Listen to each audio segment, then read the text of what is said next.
Bagai rekonstruksi budaya yang dilakukan oleh Kiai Maman itu harus mampu merungkadkan ya akar masalah gitu kan, seperti Kiai Imad merungkadkan. Nah itu kok analoginya kok bisa sampai ke Kiai Imad itu bagaimana ini? Enggak, selama ini kan bahwa misalnya konsep Alawi, konsep itu kan sudah sedemikian kokoh dan mapannya, bahkan hampir menjadi keyakinan sebagian masyarakat atau umat Islam Indonesia, saking kokohnya sehingga seolah-olah itu menjadi bagian dari ajaran yang tidak tergoyahkan. Padahal itu tidak lebih dan tidak kurang dari konstruksi sosiologis saja. Gitu. Nah, Kiai Imad kan mencoba melakukan kritikal gitu ya, dengan soal benar salah itu bagi saya tidak penting. Tapi bahwa upaya melakukan kritikal terhadap sesuatu yang ternyata bisa dilakukan itu tuh hal yang biasa dalam dunia akademik.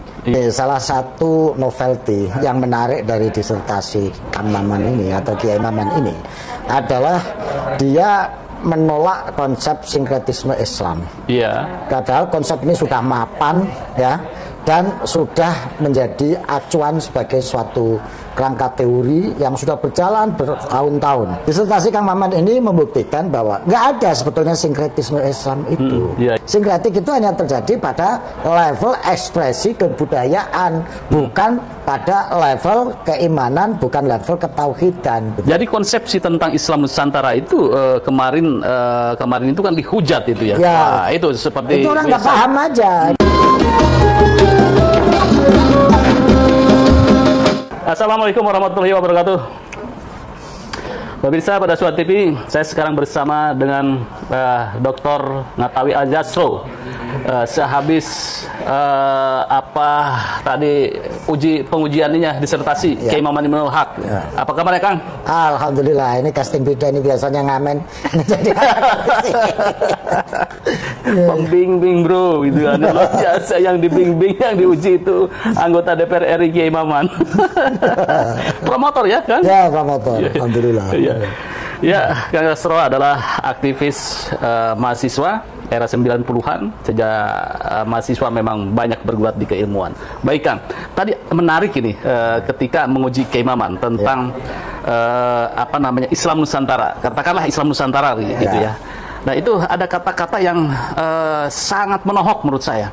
Ini harus merungkadkan teori sinkretisme, ya, rekonstruksi budaya. Jadi harus merungkadkan teori sinkretisme Islam dengan Buddha dan Hindu. Seperti Kiai Imad merungkadkan nasab habaib. Aku terkejut ini, ternyata ini menggema ini di Unusia, ini tesis Kiai Imad. Itu gimana konstruksinya, Kang? Jadi begini, salah satu novelty yang menarik dari disertasi Kang Maman ini atau Kiai Maman ini adalah dia menolak konsep sinkretisme Islam. Padahal konsep ini sudah mapan ya, dan sudah menjadi acuan sebagai suatu kerangka teori yang sudah berjalan bertahun-tahun. Bahkan dengan konsep sinkretisme Islam ini membuat Islam yang dari Indonesia, Islam yang Nusantara ini dianggap Islam yang kotor, dirty Islam, karena bercampur antara tradisi budaya dengan akidah. Gitu. Nah ini yang menyebabkan orang-orang selalu menuduh bahwa Islam yang ada di Indonesia itu nggak murni, Islamnya nggak bersih, karena Islamnya sinkretik. Nah, disertasi Kang Maman ini membuktikan bahwa nggak ada sebetulnya sinkretisme Islam itu. Yang ada itu sinkretisme budaya. Karena konsep sinkretik itu sebetulnya adalah konsep kebudayaan. Sementara Islam itu sebagai ajaran, sebagai suatu iman, teologi, tauhid, itu tidak bisa disinkretikkan. Ini menarik bahwa Kang Maman yang saya bimbing itu mencoba mendeteksi hubungan antara budaya, tradisi dengan agama yang terjadi di Cirebon dalam proses Islamisasi. Dia kan pakai teorinya Arnold Toynbee, di mana di teori itu dijelaskan bahwa kebudayaan itu ada lapis-lapisnya. Lapis pertama itu disebut dengan lapis simbolik atau saintifik. Nah, yang itu sifatnya indrawi, gitu material. Itu yang lapis paling rendah itu, paling dasar karena sifatnya indrawi. Nah, di lapis ini itu bisa disinkretikkan karena ini kebudayaan. Gitu. Kemudian pada lapis kedua itu adalah lapis estetik. Itu yang menyentuh dimensi rasa. Dimensi rasa. Nah, yang ketiga itu adalah dimensi spiritual religions. Nah, pada dimensi spiritual religions ini, di mana di situ terdapat unsur keimanan ada, unsur tauhid. Nah, ini nggak bisa disinkretikkan, gitu loh. Nggak bisa disinkretikkan. Sinkretik itu hanya terjadi pada level ekspresi kebudayaan, bukan pada level keimanan, bukan level ketauhidan.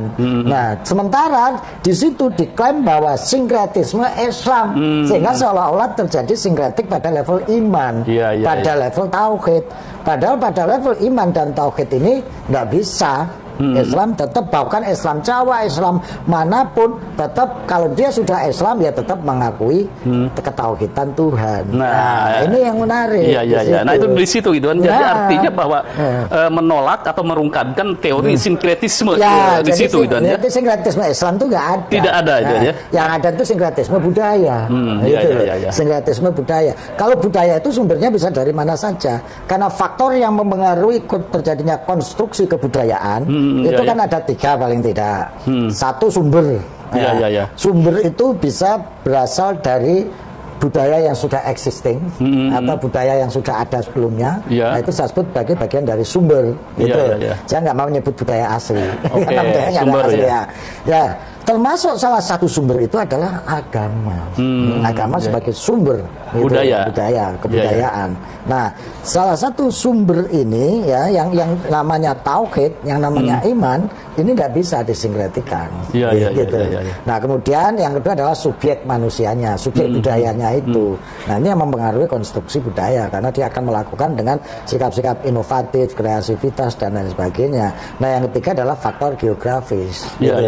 Nah, pada level-level inilah bisa terjadi sinkretik gitu. Makanya Islam pesisiran berbeda dengan Islam pedalaman dalam ekspresi kebudayaannya. Islam Arab atau kebudayaan Islam Arab berbeda dengan kebudayaan Islam yang di Jawa, ada di Nusantara. Nah, inilah di sana misalnya zakat fitrahnya pakai gandum, pakai kurma, di sini pakai beras. Di sana sholatnya gitu ya, sebelum pakaian sholatnya pakai gamis, kalau di sini pakai sarung. Nah, itulah hal-hal yang di situ bisa terjadi proses sinkretik. Gitu. Jadi konsepsi tentang Islam Nusantara itu kemarin itu kan dihujat itu ya. Nah, itu seperti itu orang nggak paham aja. Dia menghujat itu orang yang sudah mengamalkan Islam Nusantara. Dia melakukan setiap hari, tapi dia menghujat. Misalnya Islam Nusantara sesat. Loh, Islam Nusantara sesat kok. Dia zakat fitrah pakai beras. Padahal itu Islam Nusantara. Kalau gitu dia sesat dong. Gitu. Harusnya pakai gandum. Misalnya kayak gitu. Terus dia ikut halal bihalal. Padahal itu ya ekspresi Islam Nusantara. Menyesatkan Islam Nusantara tapi ikut halal bihalal. Ikut buka bersama. Buka bersama itu kebudayaan Islam Nusantara, itu di tempat lain susah, nggak ada. Gitu loh. Terus ikut apalagi ikut mudik. Mudik gitu. Nah, misalnya kayak gitu kan tradisi Islam Nusantara, ekspresi dari Islam Nusantara. Tapi dia enak aja, Islam Nusantara sesat, Islam Nusantara haram. Ya padahal ekspresi kebudayaan yang seperti itulah yang disebut Islam Nusantara. Nah, ini yang ingin sebetulnya ingin katakan direkonstruksi loh ya. Ya, makanya Kang Maman di situ pakai istilah rekonstruksi budaya. Karena para ulama-ulama, para mubalek, para juru dakwah pada saat itu melakukan rekonstruksi budaya yang mengakomodasi budaya-budaya lokal, tradisi-tradisi lokal, direkonstruksi dengan muatan-muatan, nilai-nilai, kandungan-kandungan, bahkan dengan keimanan keislaman itu. Makanya itu yang terjadi rekonstruksi. Dia lebih tepat menyebutnya sebagai rekonstruksi budaya, bukan sinkretisme Islam. Yang terjadi itu sebetulnya rekonstruksi budaya. Baik, itu menarik tadi itu disertasi Kiai Maman itu contohnya tentang Cirebon, kemudian peran Sunan Gunung Jati. Dan para kreatif minority lah. Kreatif minority kreatif minority itu ya para kelompok minoritas, para semacam penggerak atau nukleus. Nah, itu yang menggerakkan, melakukan proses rekonstruksi kultural itu, sehingga Islam masuk tidak mengancam tradisi, tidak merusak budaya, tidak menghancurkan seluruh bangunan sosial, tetapi justru insert insert ke dalam budaya, ke dalam tradisi, ke dalam tatanan sosial gitu ya, yang diinsert kemudian direkonstruksi pada sisi-sisi yang sekiranya perlu dilakukan rekonstruksi. Gitu. Oke, ini menarik. Tetapi yang menarik lagi tadi bagai rekonstruksi budaya yang dilakukan oleh Kiai Maman itu harus mampu merungkadkan ya akar masalah gitu kan. Seperti Kiai Imad merungkadkan. Nah itu kok analoginya kok bisa sampai Kiai Imad itu bagaimana ini? Enggak, selama ini kan bahwa misalnya konsep Alawi, konsep apa itu kan sudah sedemikian kokoh dan mapannya, bahkan hampir menjadi keyakinan sebagian masyarakat atau umat Islam Indonesia, saking kokohnya, sehingga seolah-olah itu menjadi bagian dari ajaran yang tidak tergoyahkan. Padahal itu tidak lebih dan tidak kurang dari konstruksi sosiologis saja. Gitu. Nah, Kiai Imad kan mencoba melakukan critical gitu ya, dengan soal benar salah itu bagi saya tidak penting, tapi bahwa upaya melakukan critical terhadap sesuatu yang ternyata bisa dilakukan itu tuh hal yang biasa dalam dunia akademik gitu. Nah sama Kang Maman juga selama ini konsep sinkretisme Islam ya, bukan sinkretisme budaya ya, sinkretisme Islam itu sudah mapan sedemikian rupa, sedemikian kokoh, bahkan ini menjadi acuan tidak hanya intelektual akademisi tapi juga acuan keimanan, sehingga timbul persepsi bahwa Islam yang dari Nusantara, Islam orang Indonesia ini Islam sinkretik, Islam yang sudah menyampur bau, tidak murni lagi gitu, tidak murni, kotor, dirty Islam lah kira-kira seperti itu, karena dia menyampur adukan unsur-unsur budaya tradisi dalam konteks keimanan, dalam konteks ketauhidan. Padahal jelas ulama-ulama dahulu yang menjadi pionir dalam penyebaran Islam itu tetap memberikan garis batas yang tegas. Urusan tauhid, urusan iman tidak bisa dikompromikan. Selebihnya monggo untuk dilakukan adaptasi, rekonstruksi, inovasi dan lain sebagainya. Maka berlaku dalil-dalil yang banyak itu yang dipakai. Misalnya kayak dalil al-mukhafadatu ala qadimi sholeh wal ahdu bijadidil aslah. Itu kan konteksnya pada konteks kebudayaan, pada konteks tradisi, bukan pada konteks keimanan. Gitu loh. Misalnya memelihara yang lama, yang baik, mengambil yang baru, yang lebih baik. Itu konteksnya bukan pada konteks keimanan, bukan konteks ketauhidan. Jangan memelihara tauhid lama yang baik, mengambil tauhid baru yang lebih baik. Bukan itu pengertiannya. Ini konteks kebudayaan. Gitu loh. Ya seperti selawatan di Indonesia, selawatan ya, bisa azan selawatan. Kalau dulu ya mau copatan, kalau dulu ya uyon-uyon. Nah, sekarang ganti solawatan, diganti siiran, kayak gitu-gitu. Nah, itu konsep-konsep budaya seperti itu ya. Tetapi ini NU itu hampir masuk periode kedua ya, abad kedua. Nah, fondasi tentang Islam Nusantara itu sangat kuat. Nah, kemudian juga berbagai cara kaum katakan ya ingin memurnikan Islam dan sebagainya. Ini selalu membentur tembok. Kira-kira kokohnya ini di mana nih Kang menurut Kang Sastro? Ya karena Islam Nusantara itu related dengan akar tradisi budaya Nusantara. Oyotnya akarnya itu sama. Kan dulu udah pernah dicoba-coba dengan berbagai macam gerakan itu. Mulai dari perang Padri yang mencoba menyingkirkan tradisi keislaman. Mau dicoba dulu dengan gerakan-gerakan Islam formal simbolik ya, yang menggunakan simbol dan formalisme Islam untuk diterap.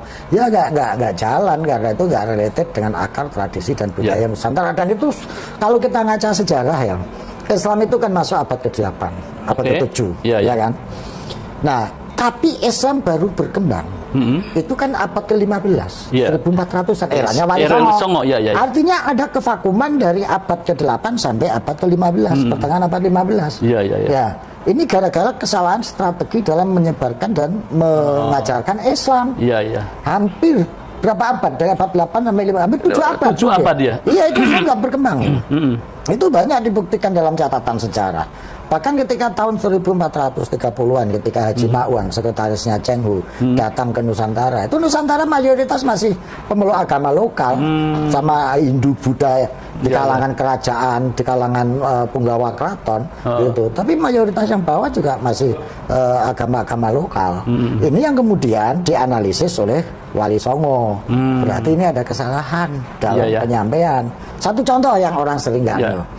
penyebar Islam itu kan selalu disebutkan para pedagang. Oke, iya. Jadi, padahal ada konstruksi sosial yang sudah mapan di kalangan masyarakat Nusantara, terutama Jawa, bahwa penyebar agama itu mestinya di kalangan para brahmana, para resi. Nah, sementara pedagang ini adalah golongannya golongan Waisya. Oke. Orang Waisya kok ngomong agama, ya susah dipercaya sama dia.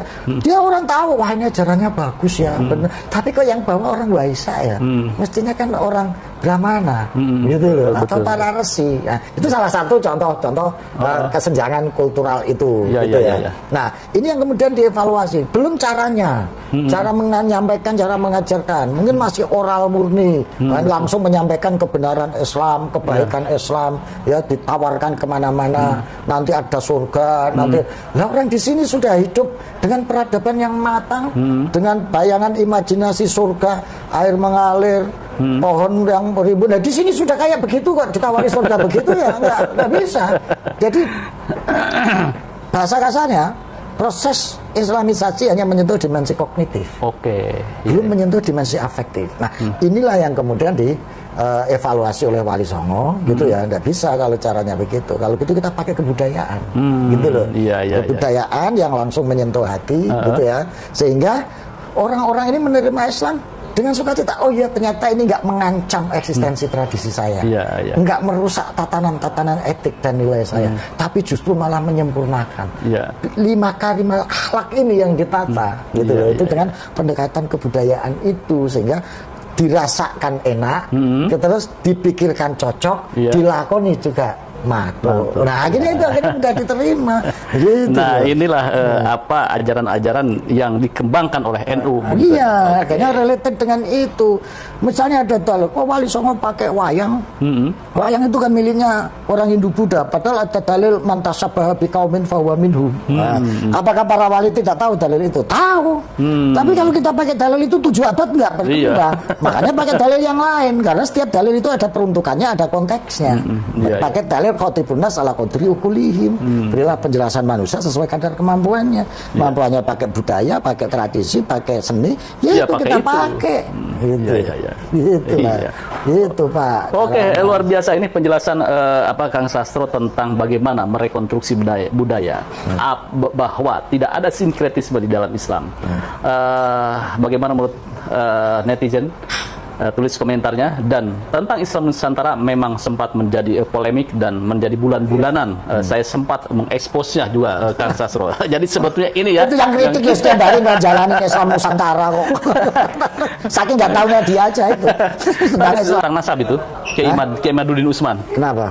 Itu yang tesisnya itu kira-kira kalau umpamanya sekolah S3 di sini layak itu jadi disertasi? Ya layak aja asal memenuhi standar kaidah dan ketentuan-ketentuan keilmiahan. Standarnya itu bukan pada isunya. Oke, gitu kan ya. Iya, kalau standar ilmiah ya kaidah-kaidah ilmiah, metodologi ilmiah. Ya, kita tunggu itu. Ada dokter baru Kiai Maman Imanul Haq yang tentang merekonstruksi budaya, dan satu lagi kita tunggu di Kiai Imaduddin apakah tertarik untuk melanjutkan S3 di Unusia, yaitu disertasinya sudah ada itu tentang merungkadkan nasabah baik. Disertasi apa tesis itu? Tesis itu. Tesis itu.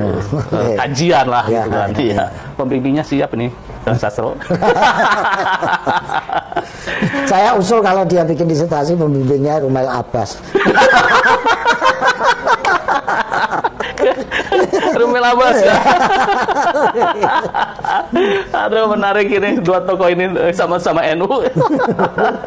Kayaknya perlu ini di Unusia membahas tentang polemik nasab sampai sudah 2-3 tahun ini, Kang. Belum selesai ini. Ya, baguslah, akhirnya iklim akademik kan jadi sehat. Yang penting dalam koridor akademik, bukan dalam koridor sentimen, bukan dalam koridor emosional gitu. Iya. Dalam itu hal yang biasa. Iya, walaupun ada gesekan-gesekan sedikit ya. Iya, biasa. Dari dulu juga begitu. Iya. Baik, pemirsa, luar biasa. Terima kasih, Kang. Ya, sama-sama. Ya. Terima kasih. Jangan lupa like, tampil dalam kostum beda. Kostum beda. Jangan lupa like, share, subscribe pada Suara TV. Wassalamualaikum warahmatullahi wabarakatuh.